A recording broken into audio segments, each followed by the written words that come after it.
Salve família vascaína! Sejam bem-vindos aí a mais um vídeo no canal. Eu sou o Thiago, você está no canal Vasco em Família. Se não for inscrito aqui, já dá aquela moral, se inscreve no nosso canal, deixa o like pra gente estar chegando a mais vascaínos e não esquece também de ativar o sininho de notificação para não perder os próximos vídeos. E tá sempre por aqui, deixando a sua opinião, o seu comentário, pra gente fazer aquela resenha boa de vascaíno pra vascaíno. Nesse vídeo a gente vai trocar uma ideia sobre Marlon Gomes e também Andrei Santos, que foram convocados aí pelo treinador Ramon, né, para disputar o Mundial da categoria Sub-20. O Vasco vai tentar aí, junto à CBF, né, para que eles possam se apresentar uma semana depois da data prevista, mas se isso não acontecer, vamos ter que achar substitutos aí no elenco. E aí eu vou levantar aqui dois nomes, Barros e Carabarral. Quero saber a sua opinião sobre isso. Vamos falar aqui também que o Vasco, antes da janela fechar, sondou aí um dos destaques do Cruzeiro na temporada. Abre teu olho, hein, Ronaldo? E vamos falar um pouco também aí do próximo confronto do Vasco, né? Vasco e Bahia, na segunda-feira, e trazer aqui Paulo Nunes e também o jornalista lá da Sport TV, Felipe Diniz, que falaram aí dos destaques do Bahia. Basicamente falaram o seguinte: abre o olho, Vascão, tem que tomar cuidado com esse lado direito, que ali é muita correria. Vamos passar essa resenha aqui e também saber a sua opinião. Dentro desse jogo, eu queria levantar também uma questão de arbitragem, família vascaína. A gente vai resenhar sobre isso. Vamos começar falando aí sobre o Mundial, né, Sub-20, que o Marlon e o Andrei foram convocados. A gente precisa trocar uma ideia sobre isso, quero muito saber a opinião de vocês, porque o Endrick e também o Vitor Roque, né, dois jogadores que seriam muito importantes nessa competição, não foram convocados porque Atlético Paranaense e também o Palmeiras não liberaram, né? E aí você pensa o seguinte: poxa, se for essa questão aí de elenco, eu acho que Palmeiras e também Atlético Paranaense tem muito mais condições do Vasco nesse momento de substituir Endrick e Vitor Roque do que o Vasco substituir o Marlon Gomes. Eu não falo o Andrei, porque o Andrei é uma exigência do Chelsea, que ele tinha que disputar aí o Mundial Sub-20. Aí você pode falar assim: Thiago, mas o Marlon não é titular. Seria agora. Marlon seria titular agora. O Andrei disputaria o Mundial e o Marlon com certeza ia assumir ali a vaga de titular. Mas esse é um ponto que eu quero saber a opinião de vocês. O Vasco errou nesse sentido ou não? Porque tem outras questões também que envolvem isso, né? A situação do Marlon. Você pode pensar da seguinte maneira: o jogador no Mundial, ele pode se valorizar, né? Clubes europeus olham mais para essa competição, né? Quando ele disputou agora o Sul-Americano, a gente viu aí alguns times cogitarem, observarem, é o caso do Milan, acho que teve um time também na Turquia. Se eu não me engano, foi o time, né, do Jorge Jesus, o Fenerbahçe, acho que é isso. Time lá da Turquia, teve interesse também no Marlon Gomes, então a gente pode analisar nesse sentido. Disputar o Mundial é interessante para valorizar o jogador. E tem também a questão pessoal, né? O atleta deve pedir ali junto ao Vasco, né? O Barbieri, o Paulo Brax, Abel, poxa, me deixa aí, eu quero disputar esse Mundial, vai ser importante para minha carreira. Então tem tudo isso sendo envolvido, né? Então a questão é a seguinte, família vascaína. A apresentação dos atletas que foram convocados seria no dia 8 de maio. O Mundial começa no dia 20 de maio. O que o Vasco vai tentar fazer junto à CBF, né, o Ramon Menezes, para que os dois jogadores pudessem se apresentar no dia 15. Porque aí o Vasco teria condições de contar com os atletas para encarar o Curitiba na quinta rodada, que seria no dia 11, e também encarar o Santos na sexta rodada, que seria no dia 14.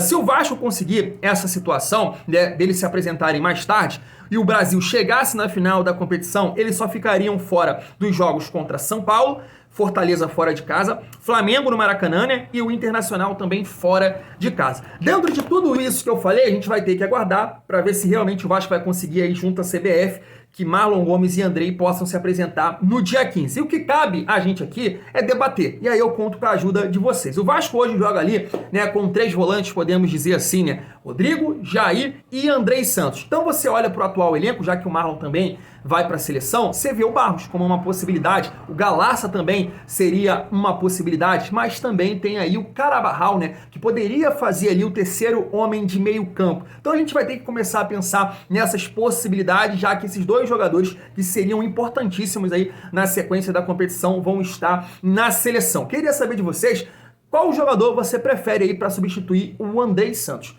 Barros, Galaça ou Carabarral? Na minha visão, cara, se o Barbieri quisesse repetir um time parecido com o que ele tem hoje ali com o Andrei e Jair, a minha opção seria o Barros. porque eu acho que o Barros é o que mais se aproxima do Andrei em termos de marcação e de qualidade para jogar. Se ele quiser um time diferente do que ele tem hoje, aí ele vai optar por Galassa e também Carabarral. O Galassa é um cara mais físico, né? A gente até imaginou ali diante do Atlético Mineiro ele pudesse ganhar uma oportunidade, porque essa era a informação que ele vinha se destacando nos treinos, fazendo gols, encostando bem ali na frente. Então é um cara mais físico do que Barros, do que Andrei. Eu acho que poderia ganhar nesse sentido. E também a questão do Carabarral, que é um terceiro homem de meio campo, um meio armador, gosta de jogar ali mais pelo lado esquerdo. Essa opção, cara, até poderia me agradar, principalmente nos jogos dentro de casa. O que eu vejo que é um problema nesse sentido, é a questão física. O Carabarral não é um cara tão físico assim, você já conta com o Alex Teixeira aberto pelo lado esquerdo, então o Vasco poderia ter algum problema nesse sentido. Dentro das opções, eu acho, se eu fosse apostar, que o Barbieri ia escolher o Barros ou o Galassa. Eu quero saber a opinião de vocês aí, porque o Vasco vai ter que se planejar para as próximas rodadas, né? Certo que eles vão ficar fora contra São Paulo, Fortaleza, Flamengo e Internacional. Curitiba e Santos, a gente vai ter que aguardar o Vasco entrar em contato aí com a CBF para ver se vai liberar os jogadores se apresentarem no dia 15, família vascaína.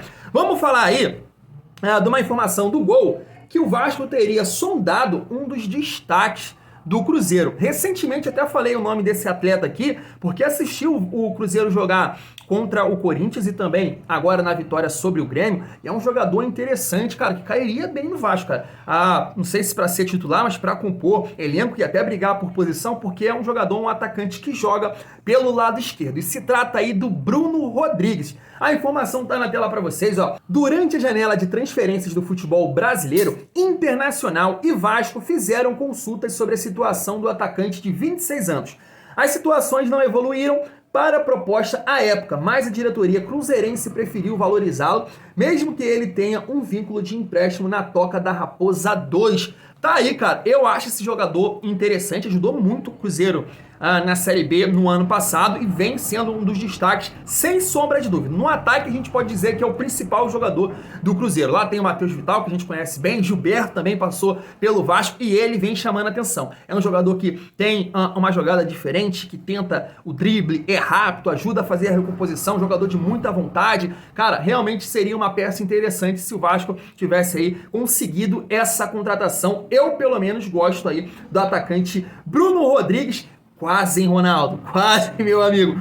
Mas é isso, família vascaína. Vamos seguir aqui o nosso vídeo. Antes da gente trazer aqui o Paulo Nunes e também o Felipe Diniz para falar aí sobre os destaques que eles acham ali do Bahia, time que a gente vai encarar na segunda-feira em São Januário, às 8 horas. 3 pontos é fundamental, não pode pensar em outra coisa. Eu quero falar aqui com vocês da questão de arbitragem. Você pode até me chamar de clubista, Thiago, eu não concordo com você, mas, cara, diante aí do Galo e do Palmeiras, eu estranhei as duas arbitragens, né? Porque é o seguinte, cara, eu achei assim que tanto ali contra o Galo e contra o Palmeiras, faltas eram marcadas para eles e o mesmo tipo de falta não era marcado para o Vasco. Uma coisa que eu vou pedir para vocês observarem, me ajudarem também nesse sentido, é os acréscimos, né? Porque o Vasco conseguiu abrir 2-0 tanto contra o Galo quanto o Palmeiras. Irmão, era 6, 7 minutos no primeiro tempo. E eu já vi aí diversos jogos na Série A que os acréscimos no máximo 3 minutos. Mas pelo Vasco tá ganhando de 2-0, eu não sei, velho. Deve ser isso o critério, porque não teve tanto o jogo paralisado, substituição, e era 7, 6 minutos. No segundo tempo, mais 8 minutos de acréscimo, e chama a atenção que tanto o Atlético quanto o Palmeiras nos acréscimos fizeram os seus gols ali e dificultaram a partida para o nosso Vascão. Chamam a atenção para isso, né? Porque o árbitro que vai fazer o jogo aí contra o Bahia, Vasco e Bahia, é o Flávio Rodrigues de Souza. E a gente tem que ficar de olho, né, família vascaína? Chama atenção para isso, porque, cara, eu tava acompanhando, né, Corinthians e Remo agora pela Copa do Brasil e eu achei um escândalo. Foi escandaloso o que aconteceu. Vou até mostrar na tela para vocês aí. O lance do Adson, né? A gente até comentou sobre esse jogador ontem, que o Vasco estaria monitorando junto com o Botafogo, e ele deu essa entrada aí num jogador do Remo. Eu acho que não tem outra opção. Não tem outra opção. Eu acho que ninguém que está assistindo esse vídeo aqui vai discordar de mim. Isso é expulsão direto. Aí você pode olhar na imagem e falar assim, a imagem é uma coisa, no ao vivo é outra. Eu estava assistindo o jogo. Nem o VAR foi chamado.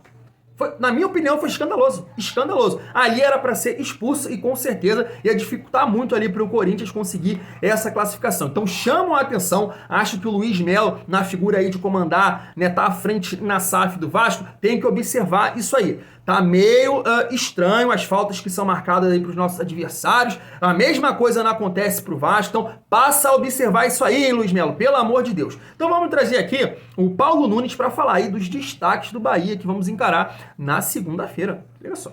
Muitos dos lances de ataque do Bahia passam pelo Vitor Jacaré, né, Paulo? Muito. E assim, aí entra, eu tô com o Gonza, o Bahia também tem que se preocupar em relação ao desempenho, mas esse resultado, para mim, ele pode ser um enganoso, mas, por outro lado, ele traz a confiança da torcida, né? Porque o torcedor do Bahia tá cobrando muito a equipe. Para mim, o Renato Paiva tá achando um jeito de jogar, né, com os 3 zagueiros, e aí, como você falou, Felipe, ele tá adiantando o Jacaré pelo lado direito, amigo. Ele dá um sufoco de quem joga o zagueiro do quarto zagueiro e o lateral esquerdo. Ele vai para cima, todo momento dando pressão. O Ademir, você tem noção, são 2 passes já, praticamente dele dentro de gol.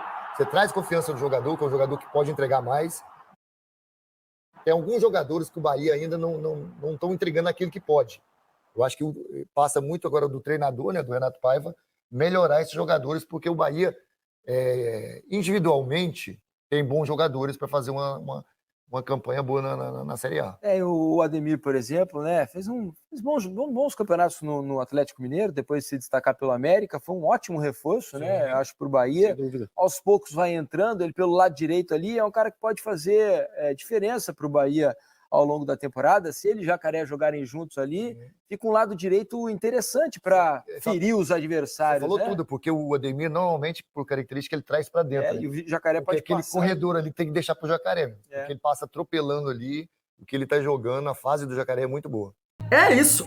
Quem está acompanhando aqui os nossos vídeos, eu estou falando exatamente aí o que o Paulo Nunes citou na figura ali de 2 atletas que ele destacou, né? O Ademir e também o Jacaré, que vem jogando como ala. Eu venho falando isso o tempo todo aqui. O Bahia tem problemas defensivos, o Bahia vem de 2 resultados ruins no Campeonato Brasileiro, mas o Bahia tem características que podem prejudicar o Vasco, fechar a casinha e sair em velocidade. Tem muitos jogadores com essas características, não somente os citados. Ademir, Jacaré, tem o Gabriel Teixeira, que foi revelado pelo Fluminense, que disputou a Série B no Grêmio. Tem o Chaves também, que é um lateral esquerdo, que tem muita velocidade. Tem o Cauli, que é o meio-campo ali, armador, que também é rápido. Então o Vasco tem que ficar de olho nesse sentido aí. Vamos ver como o Maurício Barbieri vai armar o time do Vasco, que vai ter que ficar um pouco mais com a bola, propor o jogo.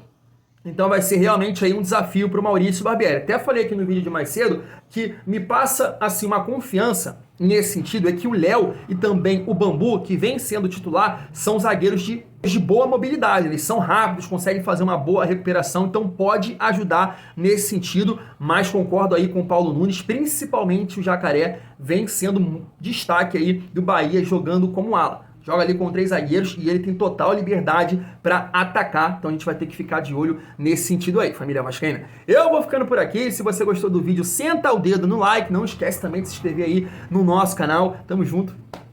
É muito bom ser Vasco.